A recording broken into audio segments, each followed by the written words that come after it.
welcome to Chai Chat with Lavina. Just in the past 2 years, and I would say in few months, just in this year, UK has had 5 terrorist attacks. Recently, the South Kensington accident just gave us palpitations. I was sitting in front of the television, constantly thinking this could be another one. What has happened in the UK and actually in Europe? And a recent study worries me all the more, which says that UK is the 5th largest consumer of jihadi material. Why this radicalization? We want to understand the extent, reason, and somewhere what are the solutions or resolution, or what can we do to alleviate this problem at all. So I have a fantastic panel with me. On my right is Dr. Ansari from Quilliam International. Correct? Quilliam International. I got the pronunciation finally. You got it right. And he's an expert in terrorist organization, and that's what his research area is. Dr. Imran Chaudhry. He comes from Center for Policy, Promotion and Prevention, and works in the same field, and he brings to the table a lot of knowledge of families dealing with it in some way or the other. Yes. So very, very important. On my far right is Dr. Joseph Downing from LSE, who specializes in French Muslims. Very important. This is where it started, and that was Charlie Hebdo was my first coverage as well. And Simona Vittorini, of course, Italian descent, but lives in Britain and teaches in SOAS. And our Annadata, General Manager of Gaylord's, is a fantastic restaurant I always come to, and for our 150th, we've come to you again. Thank you very much. Samir Berry. So thank you all for joining us. Should we just open the conversation for everybody, but should I start and we can take it forward? Very quickly, extent and reason of this radicalization and jihadi mentality that we are seeing, homegrown terrorism. Would you like to understand the reasons behind it or the extent of it? Tell me if you can, one at a time maybe. Yeah, if we would like just to start by understanding the real issues at hand and the gravity and the seriousness of it. As you mentioned, how many terrorist attacks has been taking place in Britain and across Europe and in the Middle East. Nowhere now is safe or immune from the reach of terrorist attacks. Also, there are plenty of terrorist attacks that the police has successfully derailed before it takes place. Which we don't think about actually. We don't even think 13, or talk I thought about the it. last time I covered. Yeah, absolutely. Which was Parsons Green. No, which was, yes, Parsons Green. Yes, so there are plenty which is already the police. If you imagine the extent of extremism online, how many material and accounts has been taken down by the police every single week.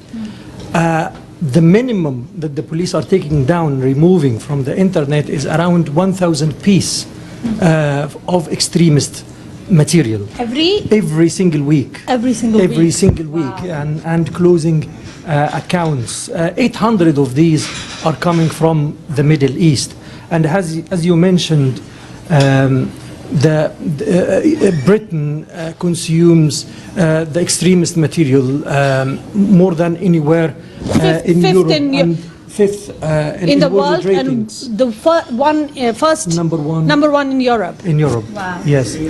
And so there are plenty of extremist material that's going on in the communities and in the UK, and there must be something to be worried about and done.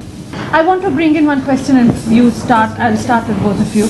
How big a role does religion or Islam play in this? And then I want to comment also on the Charlie Hebdo. No, go on, anyone can, but it was suggested, perhaps even from the previous conversation, that it seems maybe not as a religion itself, because I think all religions can be exclusivist. Yes. Right? They can say, my God is better than yours. I'm from a Catholic country, and I think Catholicism has been doing this kind of discourse as well. So, but maybe it was just because that there are some, I don't know, I think religion becomes politicized, and this is where I think the problem starts. Can I answer that? Yes, please. From our birth, we are taught religion you have to follow, and you have to follow it blindly. So you are basically trained from the birth, the moment you understand by your parents and your relatives and peer that religion is most important thing in your life. Like different religions, you have different eating habits. You have to go to either a mosque or to a temple or to a church. It is all in the religion. By the time you are at the age of 10, 11, 12, it is embedded into your brain that I have to follow whatever religion tells me. Now the people who want to, so it is there. It's become part of your blood. It's simple thing. As a Muslim, I won't eat pork. As a Hindu, I won't eat beef. I will have a fast on this day. I will have this. I will not do that. Those all rules have been defined. One thing that when I covered Charlie Hebdo, I walked the 18th and 19th arrondissement of Paris, and I sensed that there is more coming. And why? Because I felt there was. In France, you are French first, and then you are anything else. And under that, a lot of those people felt a sense of identity crisis. And in the UK, we let everyone be what they are. Oh, really? But then these. I thought there were two schools of thought or integration policy. French different to UK, but we both have suffered. What is then? The interesting thing about the French case is that the government views you as French first, or not just French first, but French and nothing else. Yes. However, if you're not white, then French society doesn't let you become French. So you're caught in this position where it doesn't matter how hard you try, even if you're not Muslim, if you're black, you're still a second-class citizen effectively in that country. And because the way that the state operates, it's illegal for the state to have anti-racism policies like we have in the UK. So even though the UK is not a perfect system and doesn't work well in this regard sometimes, we at least have a framework. Whereas in France, that it's illegal to have that framework. So for like 30 years, there should have been massive efforts made to counter discrimination in the workplace, to counter discrimination in housing, every aspect of social life hasn't taken place at all. So it's really quite problematic. And drawing on this idea of religion. Brilliant. I'm going to wind off the first segment. And in the second segment, I do want to though ask this question. Is there something in Islam that brings itself to an interpretation that can be wrongly interpreted? So I want to ask that question, and of course try and end with asking everybody, what is the way forward? What can we do as a society? So please stay tuned on Chai Chat. And I think it's time that we do something to reform the religion, the theological aspect of it.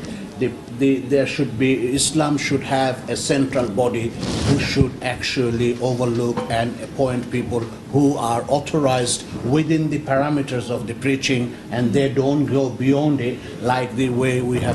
Very, very good point. Evolution of Islam. Yes. This is the time, Yes. because I believe that every religion does go through this period.